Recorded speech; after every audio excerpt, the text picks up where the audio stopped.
Saudara, menanggapi kasus Omikron maupun probable Omikron di kota Banda Aceh, pemerintah Banda Aceh terus melakukan upaya pencegahan penyebaran virus tersebut. Salah satu upaya pencegahan penyebaran virus COVID varian baru di kota Banda Aceh adalah dengan adanya penyediaan tempat isolasi di sejumlah lokasi di kota Banda Aceh, khususnya di setiap kecamatan maupun desa-desa yang ada di kota Banda Aceh.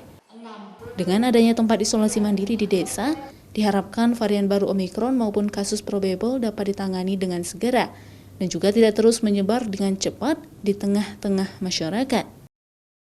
Pak Wali menginstruksikan bahwa camat segera buat rapat dengan desa untuk menyediakan tempat isolasi mandiri di setiap desa.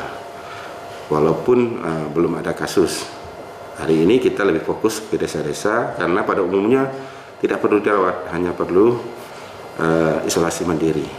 Data COVID-19 pemerintah Aceh, kemarin kasus positif COVID-19 di kota Banda Aceh mencapai 44 kasus baru. Sebanyak 392 kasus masih dalam perawatan di sejumlah rumah sakit rujukan di kota Banda Aceh. Syahril, Kompas TV, Banda Aceh.